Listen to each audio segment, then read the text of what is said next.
नमः सिद्धेभ्यः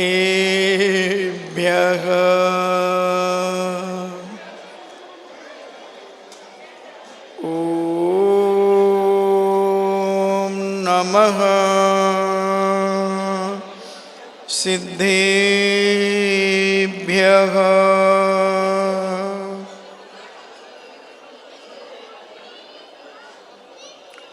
ॐ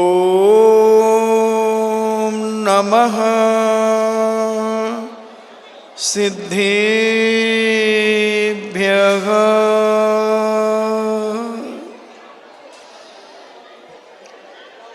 इणमो अरिहन्ताणम्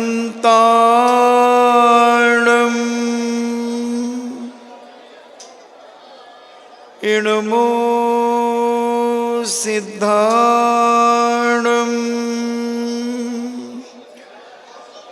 इणमो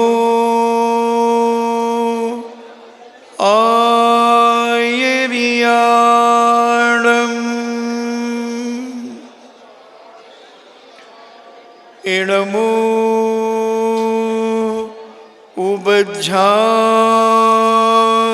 उबज्झायाणम् नमो लोये सव्यसाहूणम्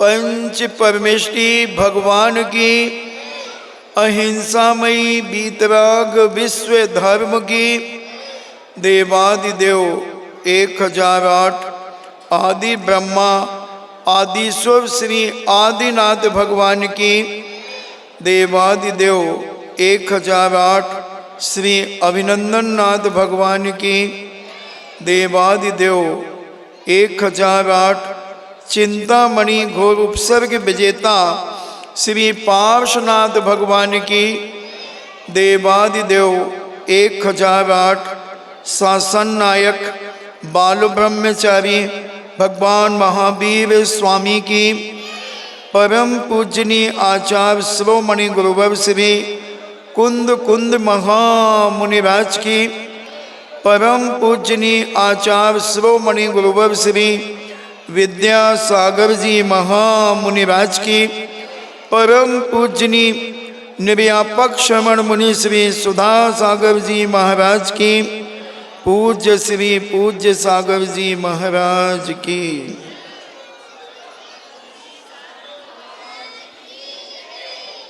चर्चा चल रही है उपाध्याय परमेष्टि की। उपाध्याय परमेष्टि बहुश्रुत के ज्ञाता होते हैं। 11 अंग 14 पूर्व का ज्ञान उनके पास हुआ करता है। हम ज्ञान के बहुत पिपासु हैं। हम ज्ञान के लिए लालायित रहते हैं, मगर सम्यक ज्ञान को प्राप्त करने के लिए जैसे सम्यक ज्ञान के 8 अंग होते हैं, निशांकित, निकांक्षित, निर्विचिकित्सा अंग, उपगूहन, स्थितीकरण आदि, जो उसी प्रकार सम्यक ज्ञान के भी 8 अंग होते हैं। अर्थाचार, कल अपन ने अर्थाचार के बारे में समझने का प्रयास किया था, यानी उसका सही अर्थ निकालना। जो भी वाक्य हैं, शब्द हैं, उसका सही अर्थ निकाल करके सामने वाले को बताना। हमने एक उदाहरण देकर के समझाया था कि अपने राजा ने अपने पुत्र के लिए पढ़ाने के लिए भेजा और उन्होंने साली भक्तम मसित प्रक्तम सर्वयुक्तम बिनम पीति। उन्होंने कहा कि उसे साली, चावल और मसी, घी, दूध आदि सभी देना, मगर उन्होंने अर्थ गलत निकाल करके कोयला बना दिया। उसका अर्थ पूर्णता सही नहीं निकालने के कारण मसित प्रक्तम को साली भक्त का विशेषण समझ लिया और अर्थ किया कि घी, दूध और मसी यानी कोयला या स्याही से मिले हुए चावल पंडित जी को देना।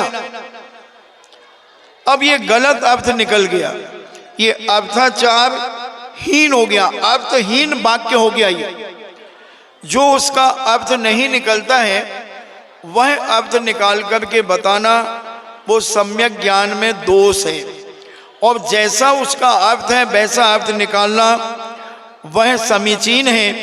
तो ये अर्थाचार हमें ध्यान देना चाहिए। दूसरा अंग आता है व्यंजनाचार, शब्दों का स्पष्ट और निर्दोष उच्चारण करना व्यंजनाचार है। व्यंजनहीन अर्थ की चर्चा में श्लोक जब हम पढ़ते हैं तो उसमें कहाँ अनुस्वार है, कहाँ पर उच्चारण कैसा करना है, तो ये सारा का सारा ज्ञान होना चाहिए। इस संबंध में भी एक छोटी सी कथा आती है। कुरुजांगल देश के राजधानी हस्तिनापुर के राजा महापद्म थे।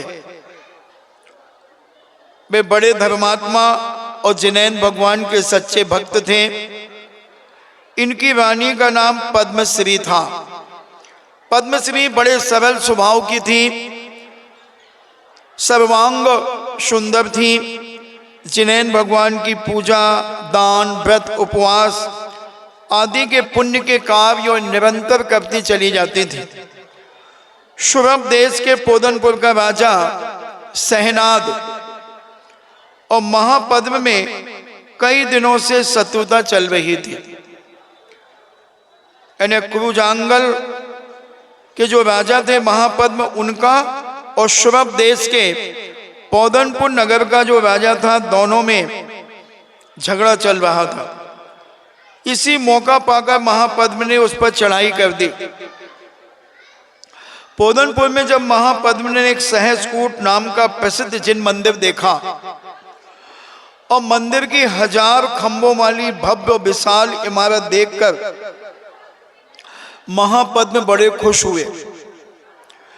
इनके हृदय में भी धर्म का प्रेम प्रवाह कर गया।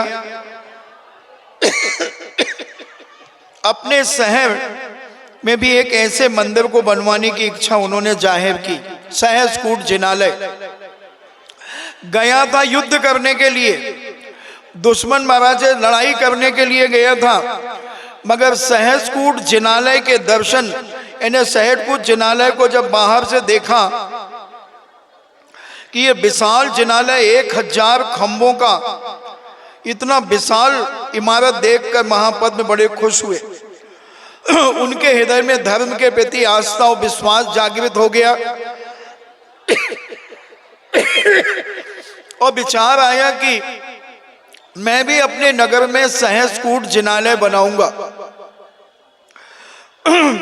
तब उसी समय अपनी राजधानी में पत्र लिखा। उन्होंने लिखा,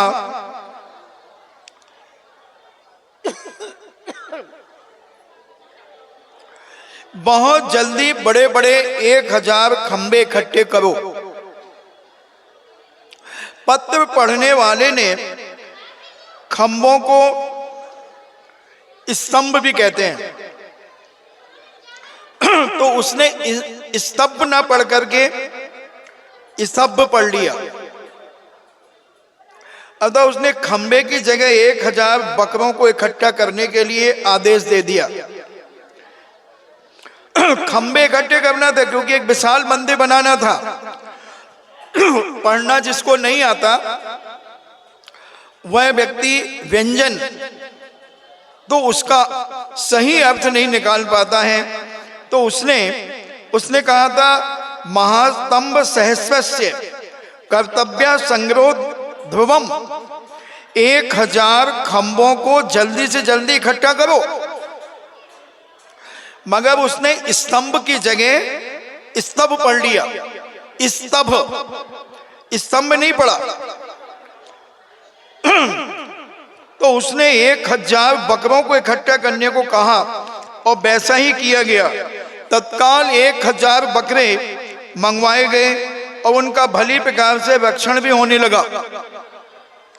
पोदनपुर से लौटने के बाद जब राजा ने पूछा तो 1000 बकरे महाराज के सामने खड़े कर दिए।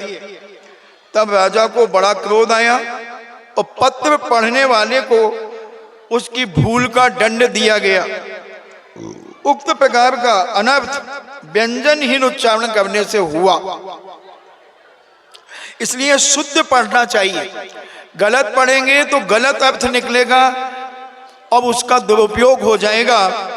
राजा ने उसे दंड दिया। तो हमें अपने जीवन में अगर सम्यक ज्ञान प्राप्त करना है तो उच्चारण भी हमें सही सुधारना पड़ेगा। इसलिए जो संघ होते हैं उन संघों में एक उच्चारणाचार्य होते हैं, एक आचार्य जो होते हैं उच्चारण कराते हैं, इन्हें सिखाते हैं बोलना कि आपको कैसे बोलना, उच्चारण कैसे करना। पढ़ तो बहुत सारे लोग लेते हैं मगर कितनी गलतियां, हलंत छोड़ देते हैं, विसर्ग छोड़ देते हैं, कामा छोड़ देते हैं, पूर्ण विराम की कोई वैल्यू नहीं समझते और पढ़ते चले जाते हैं। इसलिए पढ़ने के लिए भी पढ़ाने वाले उच्चारणाचार्य होते हैं जो शुद्ध उच्चारण कराते हैं। और इस प्रकार से मन वचन काय की एकाग्रता पूर्वक शुद्ध उच्चारण पूर्वक ही पाठ करें, अन्यथा अर्थ का अनर्थ हो सकता है, इसका हमेशा ध्यान रखें। तो सम्यक ज्ञान के, सम्यक दर्शन के तो 8 अंग प्राय बहुत सारे लोगों को याद हैं, उनकी कथाएं भी याद हैं, मगर सम्यक ज्ञान के भी 8 अंग होते हैं, ये बहुत कम लोगों को मालूम है। हम ज्ञान प्राप्त करना चाहते हैं मगर एक अर्थाचार हमने आपको कहा, फिर उसके बाद व्यंजनाचार, अब तीसरा अंग है उभयाचार। शुद्ध का अध्ययन के समय शब्द और अर्थ दोनों की शुद्धता होना, पूर्णता होना, यह उभयाचार कहलाता है। शुद्ध बोले, उच्चारण करें और अर्थ भी सही सही निकालें। फिर चौथा होता है कालाचार। सैद्धांतिक शास्त्रों का अध्ययन योग्य काल में ही करना चाहिए। प्रातः काल, संध्या काल और मध्याह्न काल।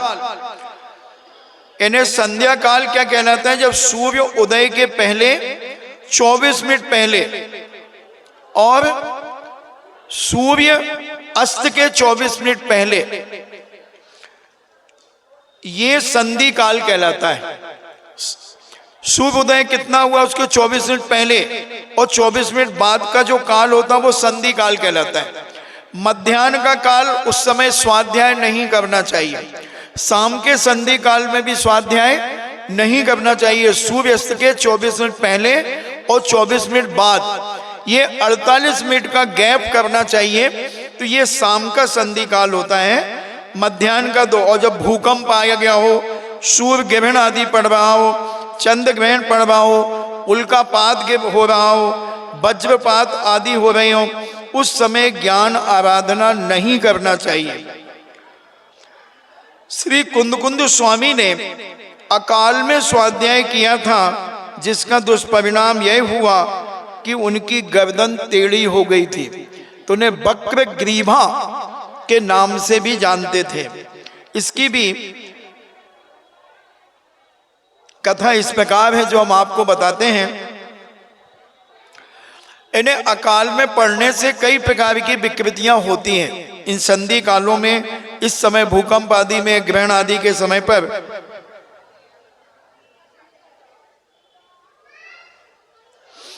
जैन सिद्धांत के उद्भट विद्वान वीरभद्र मुनि एक दिन सारी रात शास्त्रों का अभ्यास करते रहे। ऐसा देखकर शुत देवी एक अहिरन का वेश धारण करके उनके पास आई। सुनो, वीरभद्र नाम के मुनिराज रात भर पढ़ते रहे, रात भर अध्ययन करते रहे। जैसे महिलाएं होती हैं, अगर कोई उन्हें मिल जाए तो वे रात भर बातें करती रहें। उन्हें कोई फर्क नहीं पड़ेगा। नींद भी आती होगी तो वो एक होशियार होगी तो उसको हिला मुला करके और बातों में लगा देगी। 2-2 4-4 घंटे निकल जाएंगे बातों में, उन्हें कोई फर्क नहीं पड़ता। जैसे बड़े मुश्किल से नरक से निकल के आए हो तो अब मिलवे दोबारा फिर न चले जाए, मिले लगे रहो। तो ऐसे वो पूज्यवर वीरभद्र मुनि सारी रात शास्त्रों का अध्ययन करते रहे। ऐसा देखकर सुत देवी अहिरन, यानी जो दूध देने वाले अहीर होते, उनकी पत्नी बनकर के ऐसे सुत की देवी भेष धारण करके उनके पास आई, इसलिए कि मुनिराज को इस बात का ज्ञान ही हो जाए कि इस समय शास्त्रों के पढ़ने पढ़ाने को नहीं है। देवी अपने सिर पर छाछ की मटकी रख करके लाई और कहती हुई, लो मेरे पास बहुत ही मीठी छाछ है। मुनि के चारों ओर घूमने लगी। मुनि ने तब उसकी ओर देखकर संकेत से कहा, अरे बाउली बेसमझ जान पड़ती है, यहाँ एकांत स्थान में रात्रि में तेरी छाछ कौन खरीदेगा। उत्तर में देवी ने कहा कि हे महाराज क्षमा कीजिए, मुझे तो आप ही बेसमझ दिखते हैं, क्योंकि अकाल में स्वाध्याय कर रहे हैं। देवी के वचन सुनकर मुनिराज सावधान हो गए। उन्होंने आकाश की ओर आंखें उठाकर देखा तो चमकते हुए तारों को देखकर स्वाध्याय बंद कर दिया। प्रातःकाल होने पर अपने गुरु के पास उसके लिए प्रायश्चित लिया। अब वे शास्त्र अभ्यास का जो काल है उसी में पठन पाठन करने लगे। तब देवी बहुत प्रसन्न हुई, बड़ी भक्ति से उन्होंने मुनिराज की पूजा की। वे मुनिराज दोष विमुक्त होकर समाधि पूर्वक स्वर्ग में उत्पन्न हो गए, यानी स्वर्ग में उन्होंने अपना जन्म ले लिया। अब ज्ञानाचार का 5वां भेद है उपधानाचार।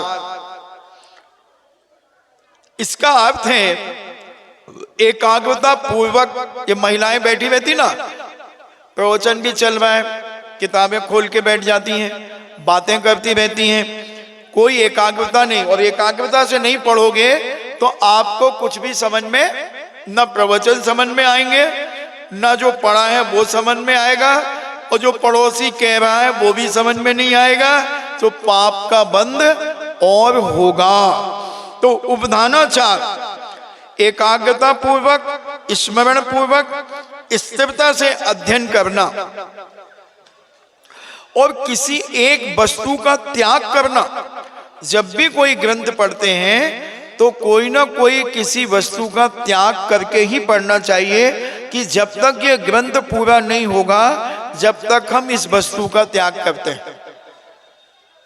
हम लोग भी जब स्वाध्याय करते हैं तो कोई ना कोई एक वस्तु का त्याग करते हैं। अभी हमारे यहाँ पूज्य मुनिवर ने तत्वार्थ श्लोक वार्तिक हम लोगों को पढ़ाया था। उसमें 9 साल 8 महीने 14 दिन लगे। वो 7 भागों में ग्रंथ था, तो हमने उस समय चावल का त्याग किया था। तो 9 साल 8 महीने 14 दिन तक चावल नहीं खाया। और ऐसे नहीं कि ग्रंथ पूरा हुआ दूसरे दिन टूट पड़े, नहीं, उसके बाद भी 20-25 दिन बाद फिर ग्रहण किया था। अभी जीवकांड चल रहा है, उसमें भी चावल का त्याग कर दिया था। तो ये कोई ना कोई एक त्याग करके जब हम पढ़ते हैं एकाग्रता पूर्वक, स्मरण पूर्वक और बड़ी शांति से, आकुलता से नहीं, बहुत शांति से समझ करके, तो ये ज्ञानाचार का 5वां भेद है उपधानाचार। विनयाचार, शास्त्रों का विनय करते हुए अध्ययन करना चाहिए। अपन कैसे निकालते अलमारी से, ऐसे खींचते और पटक देते। टेबल पे तुमने पटक दिया, छोटे छोटे जीव जंतु हो सकते हैं वो मर गए। एक कपड़ा होना चाहिए, उस टेबल को साफ करें, उस पे विनय पूर्वक अपना शास्त्र रखें, चाहे वो पूजन की किताब क्यों ना हो, उसका भी विनय करना चाहिए। और शास्त्रों पर अच्छा पुट्ठा जिल्द आदि चढ़ाना, बेष्टन लगाना, उनकी सुरक्षा करना, अनेक प्रकार से उसका प्रतिपादन करना, जिन वचनानुसार रचित शास्त्रों का ही अध्ययन करना और सिद्ध भक्ति शुद्ध भक्ति पूर्वक स्वाध्याय प्रारंभ करना। अपन ने तो जे खोला और 2-4-10 लाइनें पढ़ी और पट्ट कर दिया, और वो कोई मक्खी उड़ के आ रही थी और वो बीच में। कई बार हम देखते हैं मंदिरों के ग्रंथ अगर कभी जरूरत पड़ती मंगाते हैं तो उनमें मक्खियां निकलती हैं चिपकी हुई, मच्छर निकलता है चिपका हुआ। वो कैसे गया? वो तो घुस नहीं सकता। मक्खी में इतनी ताकत तो है नहीं कि इतने पन्नों को उठा करके घुस जाए। वो तुमने खोली है कभी ना कभी किताब और तुमने बंद की है, क्योंकि कोई सहेली आ गई तो उससे बात करते करते और तुमने बंद कर दी, देखी नहीं। हमेशा उस मुलायम कपड़े से साफ करके और फिर किताब को बंद करना चाहिए। तो ये विनयाचार है। विनय, जितना विनय तुम पढ़ने का करोगे उतना ज्ञान तुम्हारा बढ़ेगा। लौकिक शिक्षा भी अगर है तो उसको भी बड़े विनय के साथ बच्चों को पढ़ना चाहिए। अच्छे हाथ पैर धो करके फिर अपने स्कूल की किताबें निकाल करके और नाभि से ऊपर रख करके पढ़ना चाहिए, तो इससे भी बड़ा ज्ञान बढ़ता है। अनिन्वाचार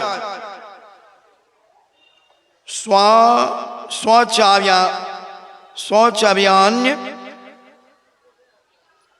पन्नवा, यानी जिसने दीक्षा शिक्षा जिससे प्राप्त की है।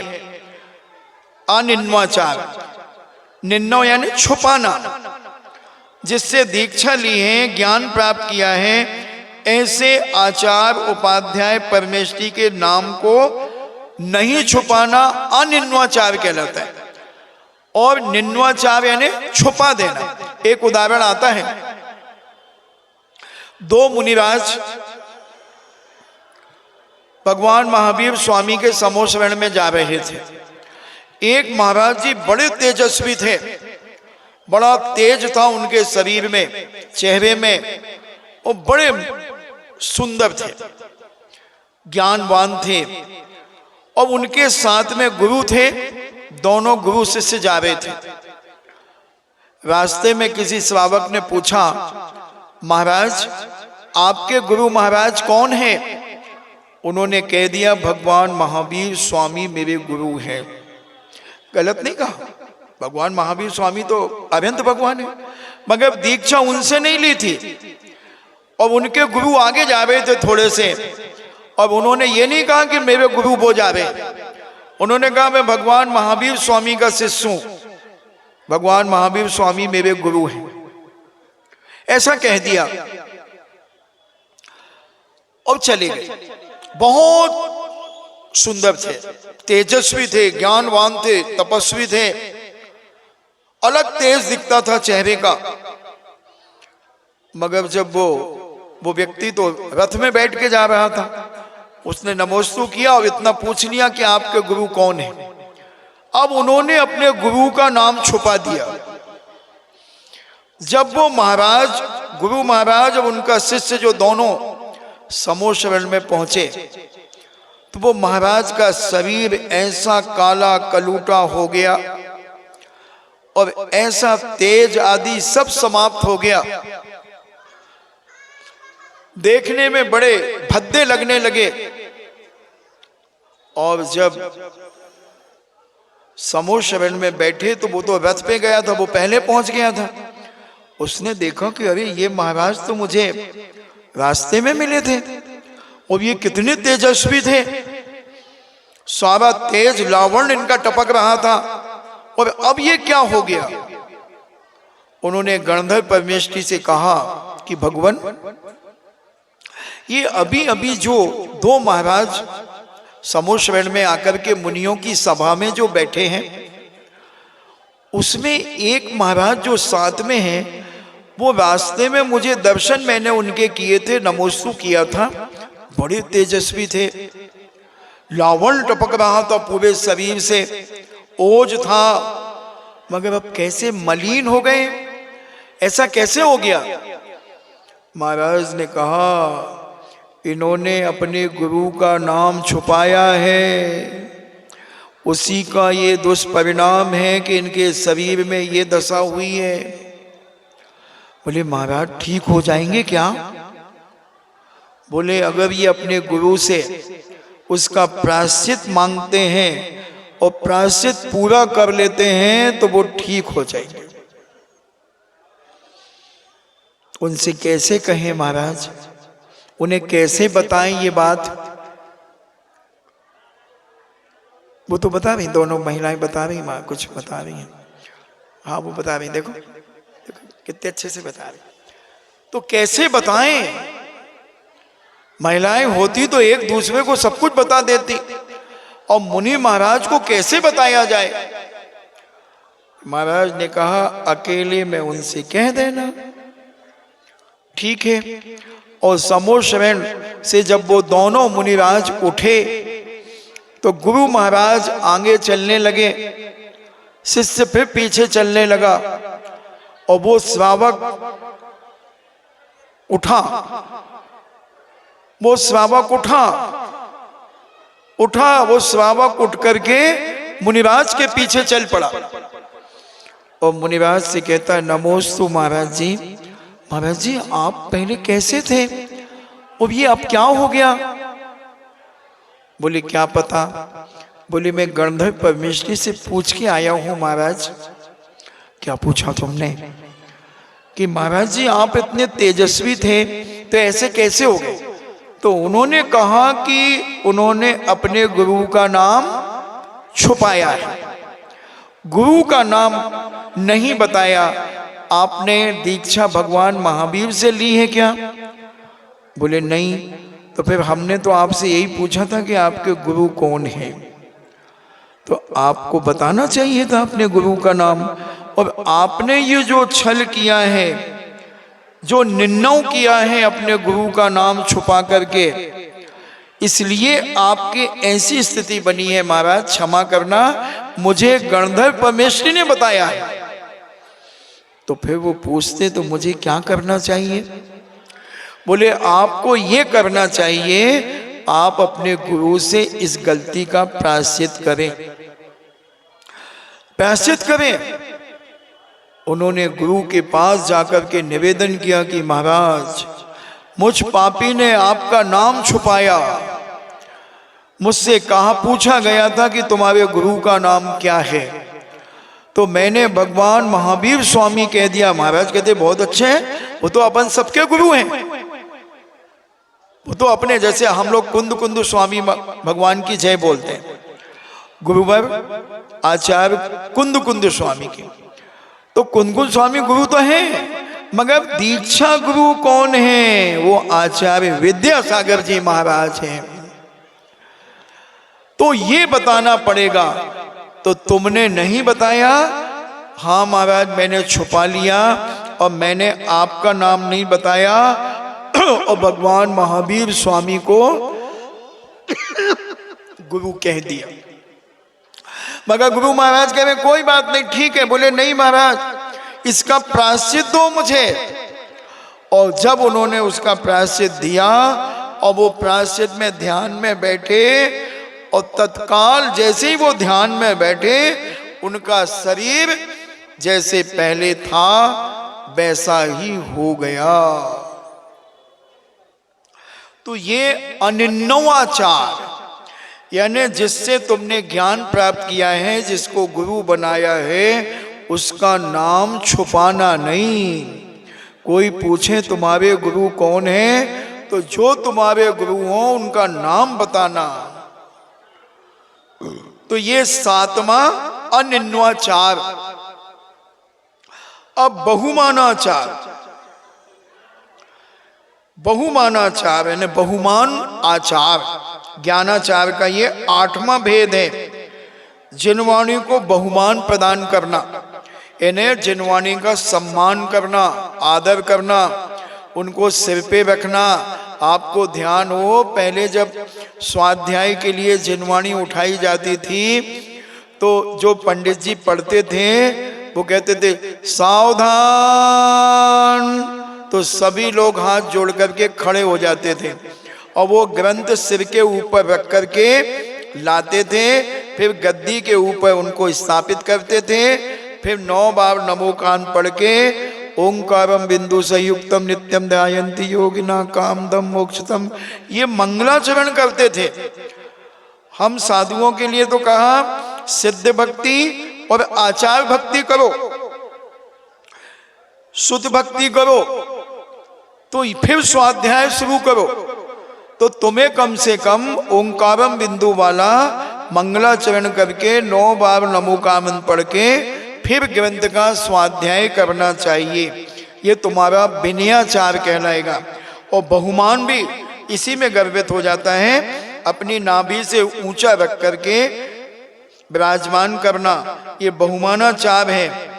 शुद्ध यानी जिनवाणी आत्मशुद्धि के कार्य में शीतल मीठे जल के समान है। अतः बहुशुद्ध भक्ति रूपी गंगा में स्नान करना बहुशुद्ध भक्ति भावना है। आत्मशुद्धि का मार्ग अनेकांतमय है। इस विषय में एक छोटी सी कहानी कहते हैं।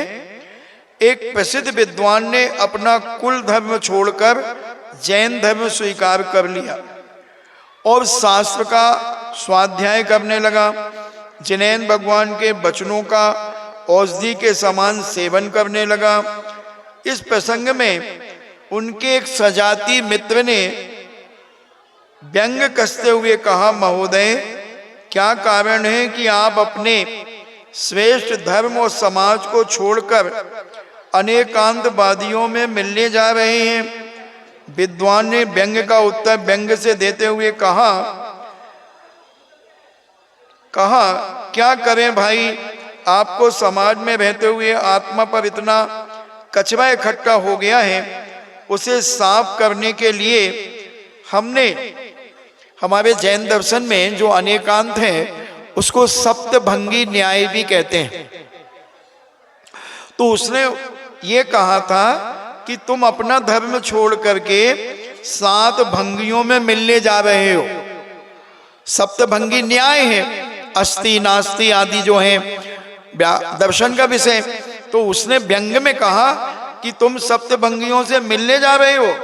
तो विद्वान व्यंग का उत्तर व्यंग से देते हुए कहा, क्या करें भाई, आपकी समाज में रहते हुए आत्मा पर इतना कचरा इकट्ठा हो गया है कि उसे साफ करने के लिए 1-2 भंगियों से काम नहीं चलता, इसलिए 7 भंगियों का आवश्यक पड़ गई। इसलिए मैं 7 भंगियों को लेकर के आ रहा हूं। तो उनका अभिप्राय यह था कि जिनागम का स्वाध्याय करने से तत्व ज्ञान और भेद विज्ञान की जागृति आत्मा में होती है। भेद विज्ञान से संभव और निर्जरा का प्रादुर्भाव होता है। संभव पूर्वक निर्जरा से आत्मशुद्धि होती है और बहुशुद्ध भक्ति यानी द्वादशांग की भक्ति होती है। इसलिए और तीर्थंकर पद की प्राप्ति होती है। तो ऐसा ये उपाध्याय परमेष्टि की बात कही। हमें विचार करना चाहिए कि हम जिनवाणी आदि का स्वाध्याय तो बहुत करते हैं, मगर हम विनय पूर्वक नहीं करते, इसलिए वह हमें समझ में नहीं आता। इसलिए जैनाचार्य कहते हैं कि जो भी पढ़ो बहुत विनय पूर्वक पढ़ो, और जितना विनय पूर्वक तुम पढ़ोगे उतना अपने जीवन में इसका अध्ययन और ज्ञान तुम्हारा दिन दूना रात चौगुना बढ़ता चला जाएगा। हमें समझना है कि हम पढ़ते तो बहुत हैं, स्कूली लाइफ में भी पढ़ते हैं, मगर हमें याद नहीं होता। कई लोग आए आज, बोले महाराज जी किताब तो पूरी पढ़ ली मगर याद कुछ नहीं हुआ। हमने कैसे पढ़ी थी? बोले ऐसे ही पढ़ ली, कभी उधर पढ़ ली, कभी 4 पन्ने पढ़ लिए, फिर पटक दी किताब, फिर पढ़ लिया। हमने इससे तो ज्ञानावर्णी कर्म का बंद और हो गया। ऐसे ही जिन्होंने अभी दत्तवार सूत्र नहीं लिख करके जमा किया, उन्हें भी ज्ञानावर्णी कर्म का बंद होगा, क्योंकि उन्होंने अभिनय किया है और ये अभिनय करने का फल बहुत बड़ा पाप है। इस पर हमेशा विचार करना चाहिए कि हम जिस चीज को शुरू करें वह पूरी करना चाहिए। दुनिया के काम तो हम पूरे करते हैं, मगर सबसे पहले हम धर्म के काम छोड़ते हैं, धर्म के काम सबसे पहले छूटते हैं। थोड़ी सी परेशानी हुई और हमने मंदिर आना बंद कर दिया। क्यों भाई? अरे भैया बहुत स्वास्थ्य खराब हो गया, दुकान जा रहे कि नहीं? अब दुकान तो जाना ही पड़ेगा भाई, दुकान कैसे बंद कर सकते हैं? दुकान जा रहा है। बैंक गए थे? हाँ बैंक भी गए थे। तुम्हारे रिश्तेदारों की अभी शादी थी, वहाँ गए थे? हाँ गए थे, मगर कुछ खाया पिया नहीं यार, गए तो थे हम। अपने साथ में पानी और दवाई ले गए थे, तो वहाँ देखो जाना तो पड़ेगा। अब रिश्तेदारी तो निभाना है तो जाना तो पड़ेगा। भगवान के यहाँ नहीं जाओगे, अभिषेक छूट जाएगा, पूजन छूट जाएगी, प्रवचन छूट जाएंगे, दर्शन छूट जाएंगे, साधु के सब छूट जाएगा। क्योंकि भाई साहब को थोड़ा सा बुखार आया है, मगर दुकान नहीं छूटेगी, भोजन नहीं छूटेगा, रिश्तेदारी नहीं छूटेगी। ये है मिथ्या दृष्टि पापी, जन्म जन्म का पापी। दुनिया के संसार के सारे काम होंगे, मगर धर्म के कार्य में कहता है समय नहीं मिलता, समय नहीं मिलता। घर में गोरख धंधे करेंगे, घर में लड़ाई झगड़ा करेंगे, घर में बैठे बैठे भाई बहन लड़ेंगे, पिता पुत्र लड़ेंगे, माँ लड़ेगी, बेटी लड़ेगी, सब लड़ेंगे एक दूसरे को। नहीं तो मोबाइल चलाएंगे, मोबाइल चलाएंगे। क्या करेंगे? इनका जीवन क्या होगा? अभी तो पुण्य का उदय है, कोई परेशानी नहीं होगी, सब सुख सुविधाएं मिलेंगी। और जब पुण्य खत्म हो जाएगा तो एक तिनका भी उठाने की ताकत नहीं रहेगी। धर्म कहेगा अरे पापी, जब तेरा पुण्य का उदय था तो तूने पाप के कार्य किए। 1 घंटा तू प्रवचन में नहीं दे पाया, 1 घंटा तू 10-15 मिनट अभिषेक में नहीं दे पाया, तो तू क्या करेगा अपने जीवन में? तूने उपेक्षा की है और तेरा पुण्य अब खत्म हो गया, अब जिंदगी भर उपेक्षित रहेगा, अनेक परेशानियों से जूझेगा। कितने लोग हैं बंधुओं जो परेशान हैं आज, कोई उनकी सहायता भी करता है तो भी वो सक्सेस नहीं होते। बहुत सारे लोग हैं, सब उनके पूर्व का पाप का उदय है। इसलिए अपना सब काम करने के साथ साथ धर्म का कार्य नहीं छूटना चाहिए। और कितने देखो अभी बातें कर रहे हैं ना बाहर, ये क्या है? ये सब पाप की क्रियाएं हो रही हैं और दूसरों को विघ्न और डाल रहे हैं। जो वहां बैठे होंगे बेचारे, उनको सुनाई पड़ रहा, उनकी बातें भी सुनाई पड़ रही होंगी उनको, तो ये उनके ज्ञान में विघ्न डाला जा रहा है। तो विघ्न करण अंतरायस्य, और ये विघ्न अगर उनके मन में जो उधर बैठे उनको विकल्प हो गया कि यार कितना बोल रहे हैं ये लोग, समझ में नहीं आता, महाराज जी की बात पूरी समझ में नहीं आ रही, तो ये कर्म बंध उन सारे लोगों को होगा। कई बार एक सामूहिक घटनाएं घट जाती हैं और आप कहते हैं महाराज जी एक साथ इतने लोग मर गए, ऐसे कैसे हो गया? तो इन सब ने मिलकर के विघ्न डाला। एक हमारे शास्त्रों में एक घटना आती है कि एक मुनिराज एक नगर से निकल रहे थे और वहां पर लोग मुनिराज को नहीं मानते थे। मात्र एक बालिका का विवाह एक घर में हुआ था जो जैन थी बालिका, और वो ब्राह्मण आदि थे जिनके यहाँ उनका विवाह हुआ था। तो उस बालिका ने कहा कि महाराज जी मैं शुद्ध भोजन करती हूँ और प्रतिदिन जिनालय जाती हूँ, दर्शन करती हूँ, और मैंने शुद्ध भोजन बनाया, मैं आज पड़गाहन यहीं करूंगी, आप आगे बिहार ना करें। महाराज जी ने सोचा और रुक गए, वहीं कहीं शुद्धि करके उसने पड़गाहन कर लिया। महाराज जी का आहार हो गया, महाराज जी जंगल की ओर चले गए और उस गांव के पूरे लोगों ने मुनिराज का मजाक उड़ाया था। पूरा गांव जल गया अपने आप। महाराज तो जंगल की ओर चले गए और पूरे गांव में आग लग गई, सारे लोग मरण को प्राप्त हो गए। केवल वो मकान जिसमें मुनिराज का आहार हुआ था, वह मुनिराज के प्रभाव से वह मकान पूरा साबुत रहा। जब उसके पति आए और देखते हैं अरे पूरा गांव जल गया, ये क्या हुआ, अपना घर क्यों बचा? बोले मैंने मुनिराज को आहार दान दिया है, आहार कराया है। और सारे गांव के लोगों ने मुनिराज का अपमान किया, उनकी निंदा करा की। तो वो कहता अच्छा इसलिए जल गया। तो ये सामूहिक पाप कहलाता है। सब मिलकर के एक ही कार्य कर रहे हैं, एक्सीडेंट हो गया, बस की बस पूरी की पूरी नदी में पलट गई। अपन बहुत ऐसे पाप कर लेते हैं, गुट बना करके खड़े होकर के हंसी मजाक ठिठोलियां कर रहे हैं और पता चल रहा है कि वहां शांति धारा का समय हो गया, शांति धारा हो रही है, अभिषेक हो रहा है और हम नीचे ही बातें कर रहे हैं, 10-10, 20-20 लोग खड़े होकर के। छूट गया अभिषेक, शांति धारा हो गई, हम देख ही नहीं पाए, हम घरों में सो रहे हैं, हम कर ही नहीं पाए। ये सब पाप बंद होते हैं सामूहिक, और जब इनके उदय आते हैं तब हम आश्चर्य करते हैं ऐसे कैसे हो गया, कैसे हो गया। एक उदाहरण दिया था हमने एक बार, आप शायद भूल गए होंगे, फिर से सुना दें। एक मुनिराज ध्यान में बैठे थे और जंगल में ध्यान में बैठे हुए मुनिराज अपनी आत्मा का चिंतन कर रहे थे। 500 सैनिक एक युद्ध जीत करके आ रहे थे और 500 सैनिक जब आ रहे थे, उनका एक सेनापति और 500 सैनिक थे। सेनापति आगे आगे चल रहा था, पीछे सैनिक चल रहे थे। उसी समय एक हिरण चौकड़ी मारता हुआ सीधे हाथ से उल्टे हाथ की तरफ गया। सेनापति एकदम चौकन्ना हुआ, क्या निकला? सारे लोगों ने कहा कि साहब हिरण निकला। अच्छा, बोले चौकड़ी मार के निकला, मुझसे ज्यादा फुर्तीला है क्या वो? हिरण दोबारा निकला, उसने एक तीर मारा, हिरण वहीं गिर गया।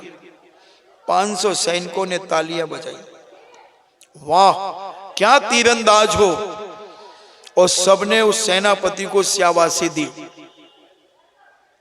फिर वो आगे चले,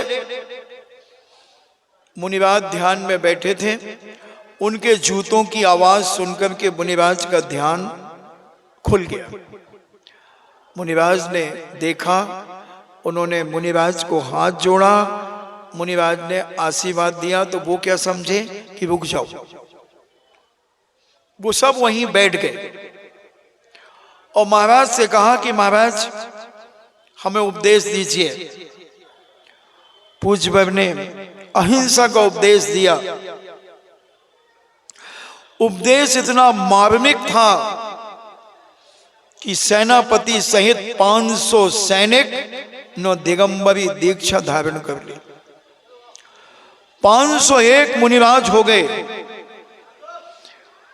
सबको दीक्षा दे दी, 28 मूल गुणों का पालन करा दिया, 5 पंचाचार आदि बता दिए। सारे अपन 28 मूल गुण के बारे में समझेंगे। अब जो मुनियों के 28 मूल गुण होते हैं, अपन ने अभ्यंत परमेष्टि के 46 मूल गुणों को समझा, सिद्ध परमेष्टि के 8 मूल गुणों को समझा, आचार्य परमेष्टि के 36 मूल गुणों को समझा, उपाध्याय परमेष्टि के 25 मूल गुणों को समझा।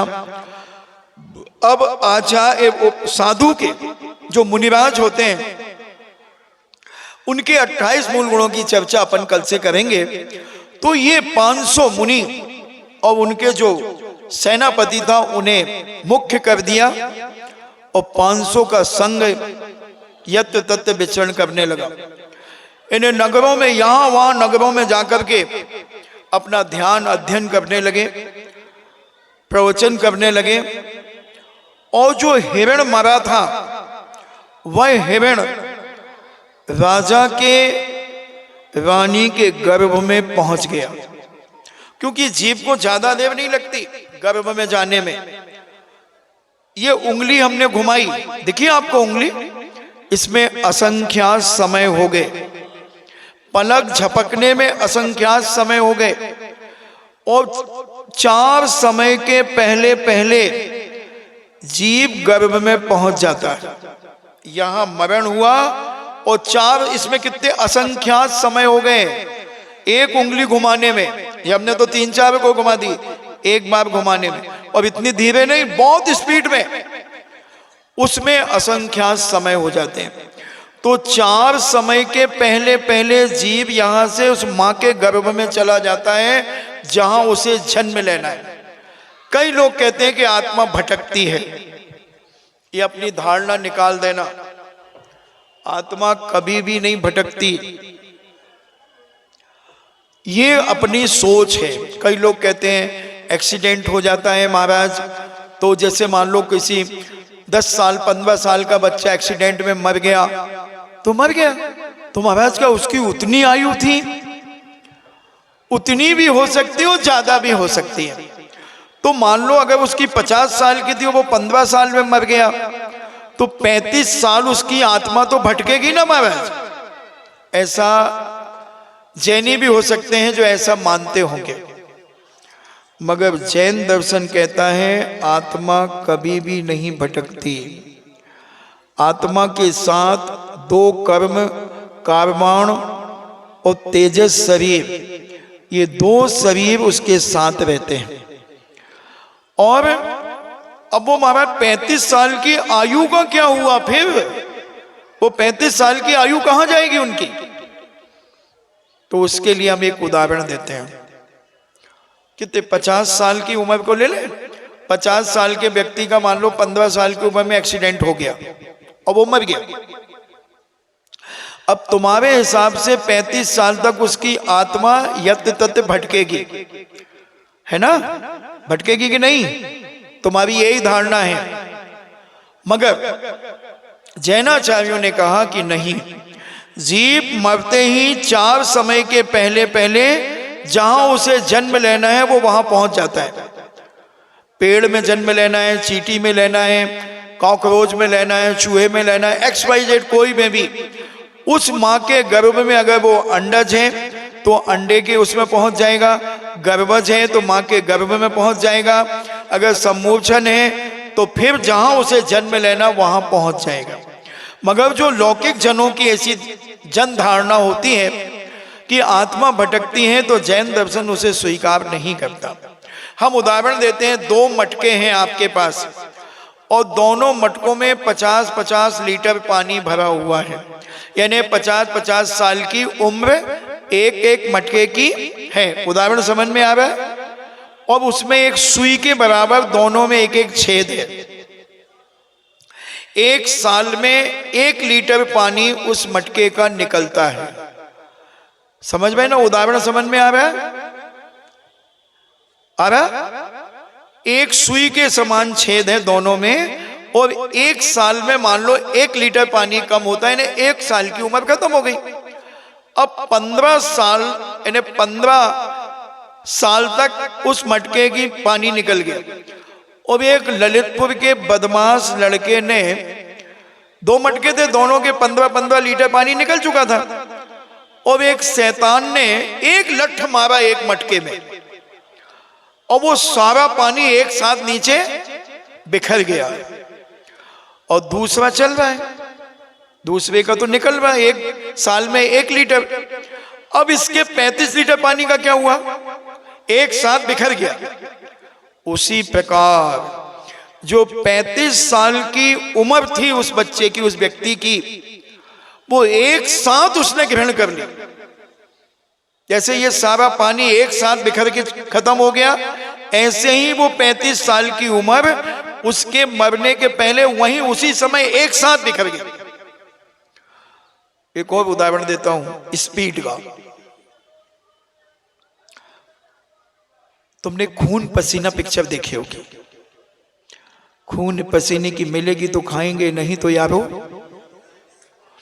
तो उसमें एक अमिताभ बच्चन एक टेंट के पिलर में ऐसी पट्टी लगाता रहता है। तो उसका जो बॉस, ए क्या कर रहा कामचोर, तो फटाफट फटाफट इतनी स्पीड में पट्टी लगाता है, इतनी स्पीड में लगाता है, जो 2 घंटे में काम होगा वो 2 मिनट में कर देता है। ऐसे ही जो बावर्ची होता वो लौकी को बनाता रहता है, एक फट लौकी कर देता है। या आपकी कभी कभी टीवी में एकदम भिन भिन भिन भिन करके बहुत सारी मच्छर आते हैं, या आप उसकी टीवी की स्पीड तेज कर दो, फट फट फट फट फट फट, तो ऐसे ही वो आयु तत्काल खत्म हो जाती है। कोई भी जीव यहां से मरने के पहले अपनी आयु यही पूर्ण करता है, यहां से आयु उस गर्भ में जाने के पहले नहीं लेता, उसकी नई आयु का बंध होगा वहां पर।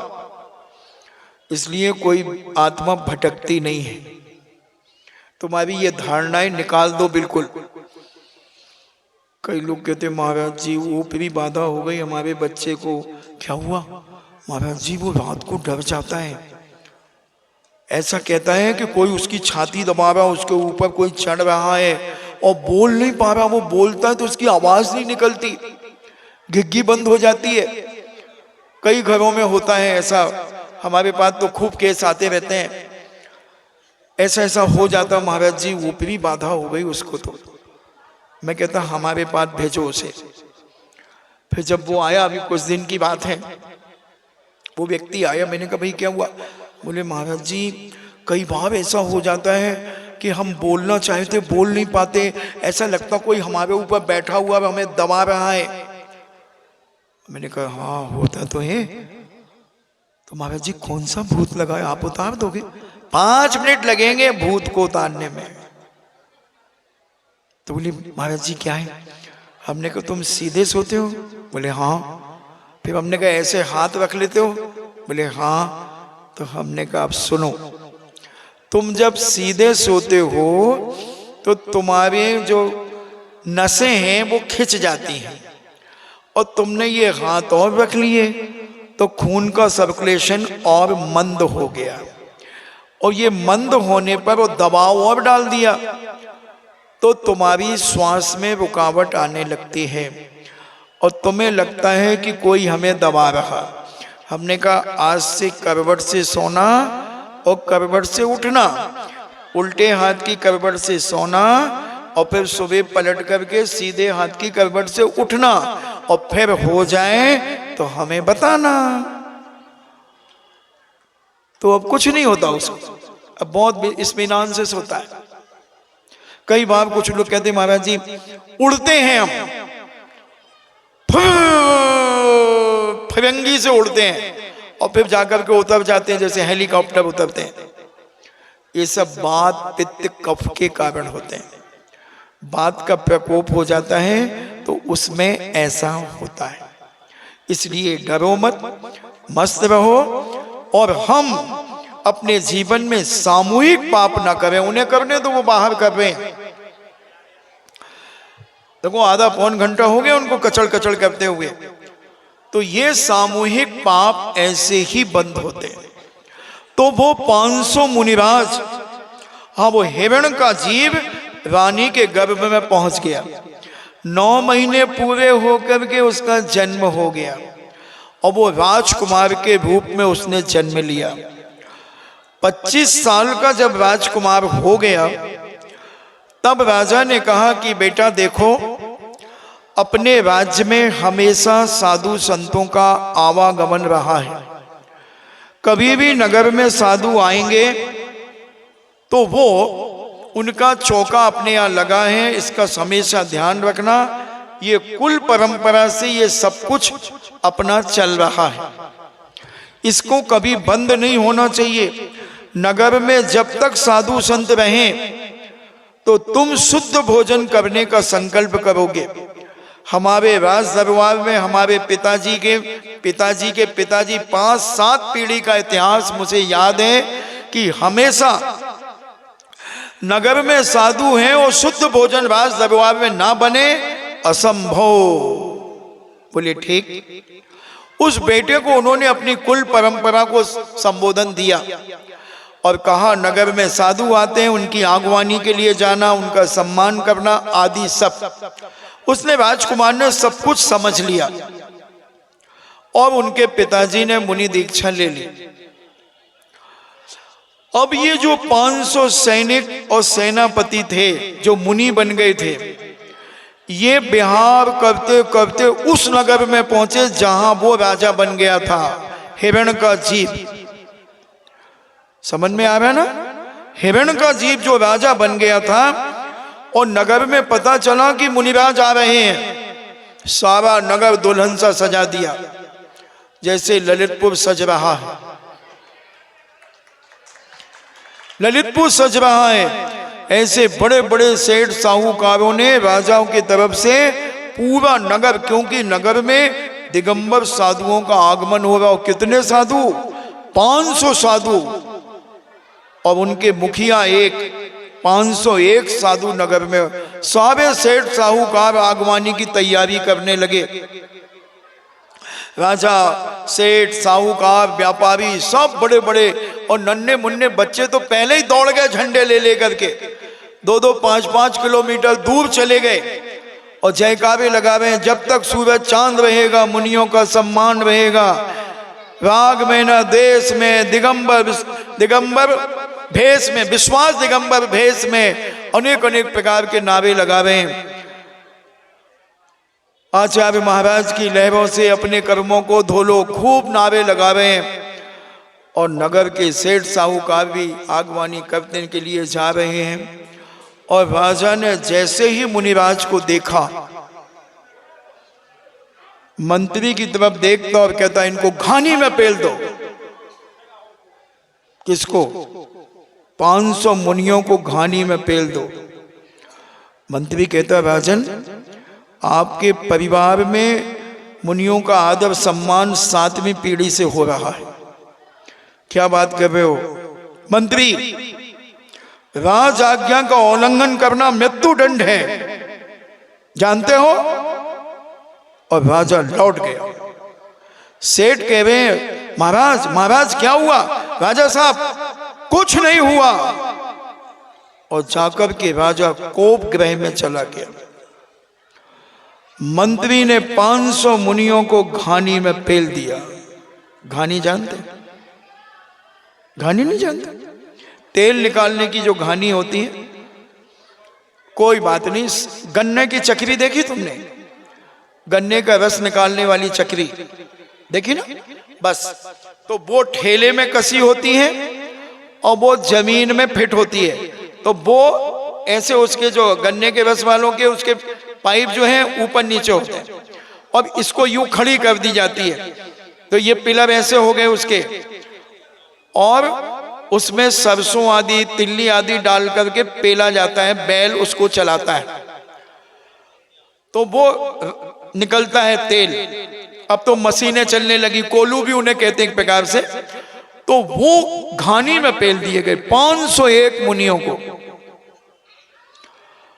और जब मंत्री उनको 501 मुनियों को घानी में पेल करके आया, राजा से पूछता है, राजन कहाँ है? बोले कोप गृह में। उनके पास जाता और राजा कहता, हो गया काम? बोले हाँ राजन, आपकी आज्ञा का पालन हुआ, मैंने 501 मुनिराजों को घानी में पेल दिया। राजा बेहोश हो गया, मूर्छित होकर के धड़ाम से गिर गया और चीख मार करके रोया और गिर गया, बेहोश हो गया। शीतोपचार के द्वारा जब उसे स्वस्थ किया गया और राजा ने पूछा कि ऐसा कैसे हो गया कि मेरे मुख से उन मुनिराजों को घानी में मैंने पिलवा दिया, क्या हुआ? तब मंत्रियों ने कहा कि कोई बिना मुनिराज के अवधि ज्ञानी मुनिराज से ही पता चलेगा। अवधि ज्ञानी मुनिराज की खोज करने के बाद जब उनके पास राजा को ले गए और राजा कहता, महाराज हमसे इतना बड़ा पाप कैसे हो गया, क्या किया था मैंने? तब महाराज ने कहा कि राजन, तुम्हें पूर्व जन्म की कसाई जागृत हो गई। तुम हिरण की पर्याय में थे और वो सेनापति और सैनिक थे, और सेनापति ने तुम्हें तीर मार करके मारा तो उन 500 जो सैनिक थे उनने तालियां बजाई, समर्थन किया। तो तुम तो मर करके यहां राजकुमार हुए, तुम्हारे पिता तुम्हें संबोधन देकर के दीक्षा लेकर के चले गए और इनको भी ज्ञान प्राप्त हुआ, इनने भी दीक्षा धारण कर ली।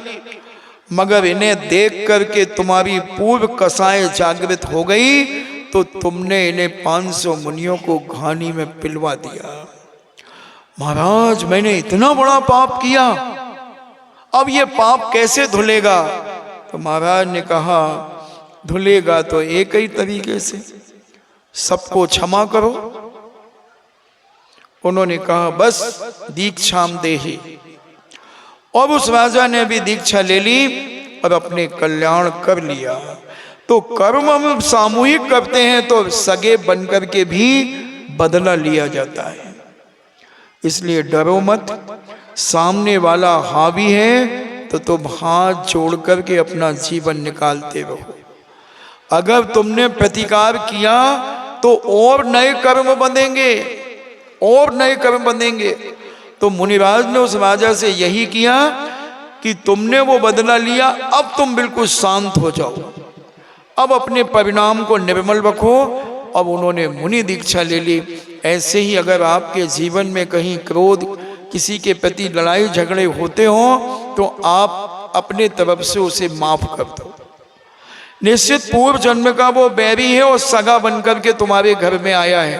पति पत्नी भी हो सकते हैं, सास बहू भी हो सकते हैं, पिता पुत्र भी हो सकते हैं, बहन बहन भी हो सकते हैं, नंद भौजाई हो सकते हैं। जितने भी दुनिया में रिश्ते हैं वो पूर्व जन्म, अगर वो तुम्हें दुखी कर रहे हैं तो तुम डरना मत। आज मंत्र ले लो कि वो हमारे पूर्व जन्म के बैरी हैं। अब उस बैरी से कैसे निपटना? अगर तुम ईंट का जवाब पत्थर से दोगे तो फिर कर्म और आगे बढ़ेगा। इसलिए स्टॉप अगर लगाना है तो सहन करते चले जाओ। अपनी निंदा करो कि हमने पूर्व जन्म में इनके साथ ऐसा किया था, इसलिए आज हमारे साथ हो रहा है। हे भगवान, मैं यहीं विराम देता हूँ। अब अपने तरफ से किसी भी प्रकार का प्रतिकार ना करें तो आपका कर्म कट जाएगा, भविष्य बहुत उज्जवल हो जाएगा। तो हम समझें ऐसे सामूहिक पाप से बच करके अपने जीवन को धन्य करें। इन्हीं मंगल भावना के साथ जिनवाणी स्तुति। जिनवाणी के ज्ञान से सूझे लोकालोक, सोबाणी मस्तके धरो सदा देत हूँ धोख। हे जिनवाणी भारती तो है जपो दिन रैन, जो तेरो शरणा गए सो पावे सुख चैन। देव भजो अरिहंत को गुरु सेवा निर्ग्रंथ, दया धर्म पालो सदा यही मोक्ष का पंथ। 9 बार नमोकार।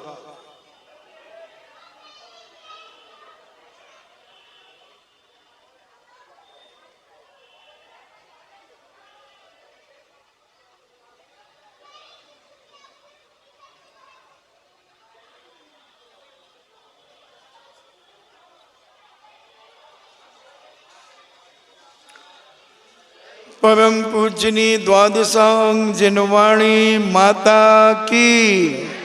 कल 22 तारीख है। सुधा का सागर पुस्तक का प्रश्नोत्तरी लेखन प्रतियोगिता सुन लें। अगर इस पंडाल में शायद मीटिंग हो सकती है, वहाँ डांस सिखाए जा रहे हैं, तो अपन इस छत के ऊपर पेपर लेंगे। जहाँ मैं बैठता हूँ उसके ऊपर जो छत है, उस छत में पेपर होगा। पेपर तो होगा।